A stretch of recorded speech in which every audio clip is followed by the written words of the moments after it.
Welcome back to my channel Mou blogs. তোমরা কেমন আছো সবাই? আশা করি ভালো আছো, আমিও ভালো আছি। তো সকাল সকাল দেখো আকাম করতে বসে গেছি। আমি বসেছি পেঁয়াজের রস লাগাতে, কারণ চুলের তো আমি 12টা বাজিয়ে ফেলেছি, কোনো কিছুই লাগানো হয় না টাইম মতন। তো আগে একটু মাঝে মাঝে পেঁয়াজের রসটা আমি বেশি লাগাতাম, আর আমি কিছুই লাগাই না। তো এই দেখো এখানে আমি পেঁয়াজের রসটা লাগিয়ে নিচ্ছি। তো ভাবলাম চুলটা যখন খারাপই হয়ে গেছে তো একটু যত্ন করা যাক, তো তার জন্যই এই কাজটা। আর এইখানে ছেলে আমাকে বলছে আমি নাকি চুলে কালার লাগাচ্ছি। তো আমি কালার লাগাচ্ছি না, ও পেঁয়াজের রসই লাগাচ্ছি। তো তারপরে দেখো, তো চলো আমি পেঁয়াজ লাগিয়ে এখন যাচ্ছি ছাদে। আমি কটা জামা কাপড় দিয়েছি সেগুলো আমি ছাদে মেলতে যাচ্ছি। তো চলো, দেখো মাথায় পেঁয়াজ লাগিয়েছি আর গামছাটা গায়ে দিয়েছি, কারণ উন্নাটা নিচে রয়ে গেছে, গামছাটা নিয়ে এসছি। চলো, তো এখানে কিন্তু টাওয়ারের এক এক করে সব কিছু চলে এসছে।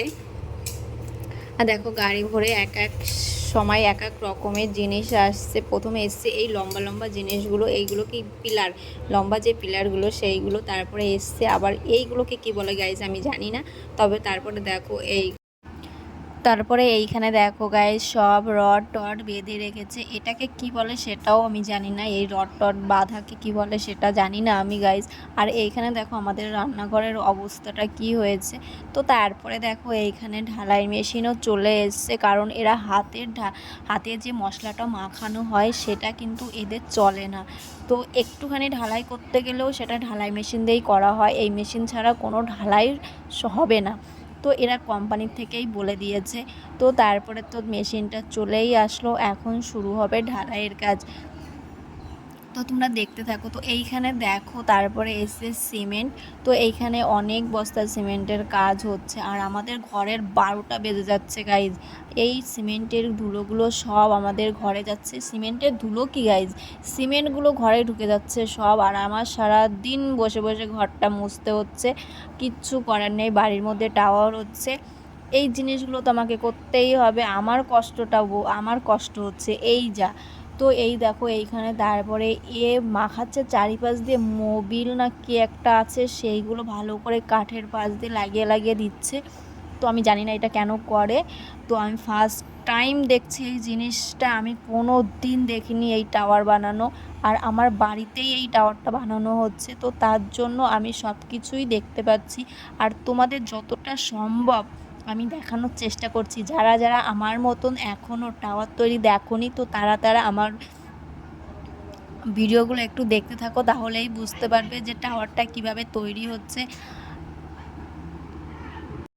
আর একটা কথা গাইজ, যত সময় ইঞ্জিনিয়ার না আসবে তত সময় কিন্তু ঢালাইটা সম্ভব না। তো এই ঢালাই কাকারা যত সকালে পেরেছে ততটা সকালে এসেছে, কিন্তু ইঞ্জিনিয়ার আসতে দেরি করেছিল।